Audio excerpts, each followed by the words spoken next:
Vuyolwethu Zungula is the president of the African Transformation Movement and joins us now from Mthatha in the Eastern Cape to share his party's perspective on these developments. A very good evening to you, and thank you so much for speaking to us, Mr. Zungula. So please explain this motion or this request that you're calling for. You specifically say you're asking the speaker to appeal to the president to bring us into his confidence to explain the robbery. Just explain here what exactly you're looking for.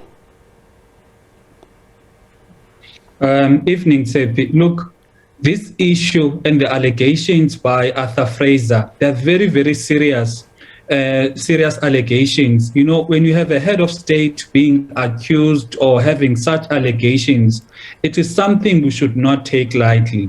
Now, we've got a parliament which is a representative of the people. Now, what we're expecting from the speaker, it is to summon the president, that the president come speak to parliament, take the nation into its confidence that these allegations, they're actually, they do not have any substance, and we're expecting the speaker to appeal to the conscience of the president that the president, when there was COVID, the president addressed the nation. When there was the flooding, any issue that is of national importance, he always goes to parliament and address the people. Why is it that when, say, there are such allegations, he does not want to speak under oath and, come and account to the people that he's done nothing wrong, now, and whatever that has happened, it was... Allow me to jump in and say this. You make two competing statements. You're saying you would like the speaker to summon the president, but you also say you are asking the speaker to appeal to the president's conscience. So there's compelling and appealing in the same vein, but obviously those would have very different effects. Are there any legal, criminal grounds, or even using the parliamentary code to do any of this?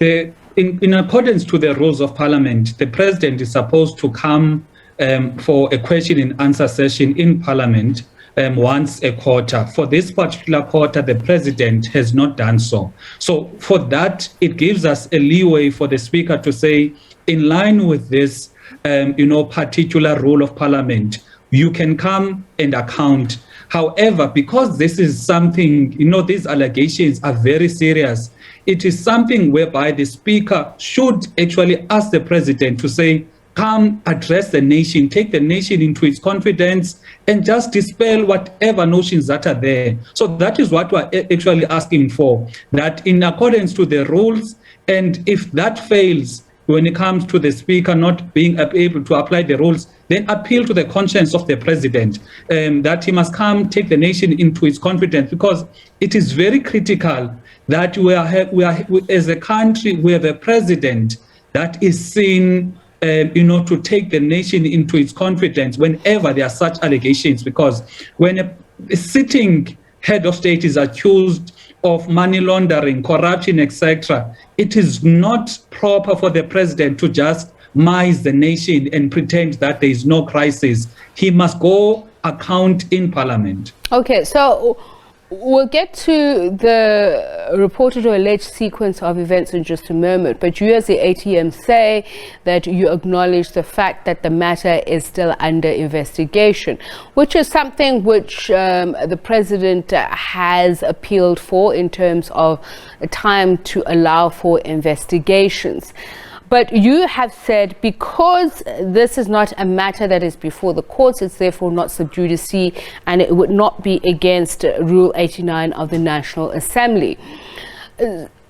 I mention this because I want to understand that should the president say, allow the various authorities who are investigating this matter to complete their work before I speak to you in Parliament, what would you use to then appeal to him to say, beyond this Rule 89, to say, well, as your role as head of state, who should be pretty much be exemplary in terms of ethics, this is why you are obliged to come and appear before us?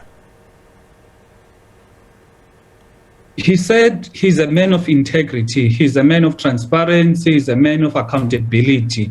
Those three virtues on their own should have led him to actually, him take the initiative and write to the speaker and say, Speaker, here's some serious allegations. Please afford me time and space to clear the air so that regardless of the continuing investigations, because there's nothing that prohibits Parliament, from hearing the president account on an existing investigation. We know with the Nkandla issue, relevant law enforcement agencies were doing whatever investigations that they were doing, but the Parliament on its own had to do its work in terms of holding the executive accountable. So it can't be now that the president will say the investigations must be allowed to continue, whereas in 2020, when this transpired, he did not have any confidence in the police. That is why he did not report it. So he can't run, he can't hide behind the investigations now. He should be a man of a man whereby he leads by example. He shows that he takes South Africans seriously and he understands the gravity of the allegations and what it does in terms of the psyche of South Africans, as well as the confidence of South Africans when it comes to upholding the law. Because we can't have a president that is seen to, bypass the law and does not abide by the law. We've got a country whereby, it is slowly becoming a banana republic, whereby people they choose whether to abide by the laws and whatnot. So the president would actually give confidence to the people by going to Parliament, so that the people understand that we need to be a law-abiding country. Let's look at some of the laws that he's accused of abiding by. One of those is failure to report a crime, which is said to be in contravention of the Prevention of Organized Crime Act. But you yourself also say it is very concerning that he did not go to a specialized or specified office of the Directorate of the Priority Crime Investigation as required by the Prevention and Combating of Corrupt Activities Act. Are there any other laws that you foresee him having have broken? Well, we understand that these are allegations, that it's still at the stage of claims being made against the president. But, using these again to appeal to the president to say, because of these crimes that you have seemingly, these acts or laws that you have seemingly, broken, this is why. Beyond the ones that I've read, are there any others that you foresee that he could have broken? It is the Executive Members Ethics Act. That is why we wrote to the Public Protector. That is one of them. There are acts relating to how much a person can keep cash in their private property, without having deposited to a bank. There are laws regulating how foreign currency can, be received. So there's a myriad of laws. That is why we want the president to come, account, so that, he gives confidence that even though the SARS, SAPS, Reserve Bank, the Public Protector, or any other institution is doing investigation, but he's willing to come clean and take the nation into its confidence about whatever that could have transpired. So that is what we are asking for, is the ATM, that let the president account. According to the Members of Parliament's code, particularly to do with the executive, the head of state specifically, and we speak about declaring of interests here.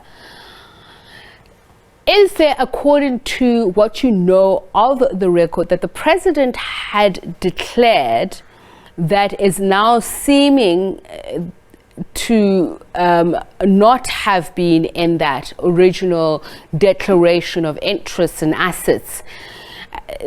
As in, was there information that is missing? Did he appear to lie or mislead Parliament? With all of that which is coming out now, the sale of game on his farm, the amount of money that is alleged to have been stolen, speak to us about what appears to be discrepancies and just outright omissions, according to the allegations. Even before we go to the specifics, if we can just talk about the principle.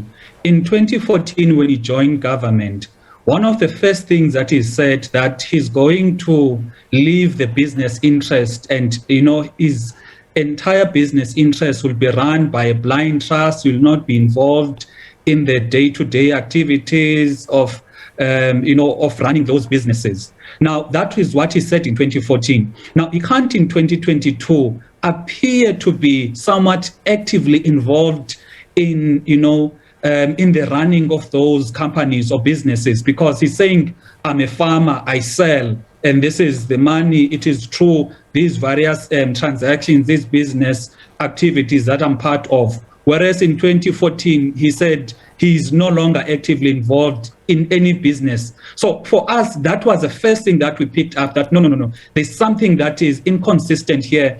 Therefore, has he misled Parliament when he said that in 2014 versus now? Has he declared that he's now actively involved in running businesses? Because he seems to have proper information as to how much was there, from what type of businesses. Therefore, it only means he's actively involved. Okay. And that contradicts what he said in 2014. Before we run out of time, I must ask you this.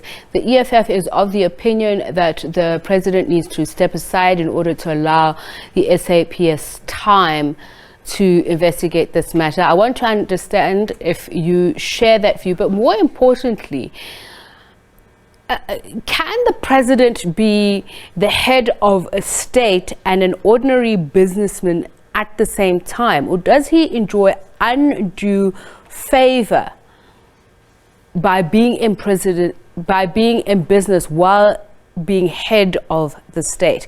As in, does it carry with it the inferment of undue influence on either side of a transaction?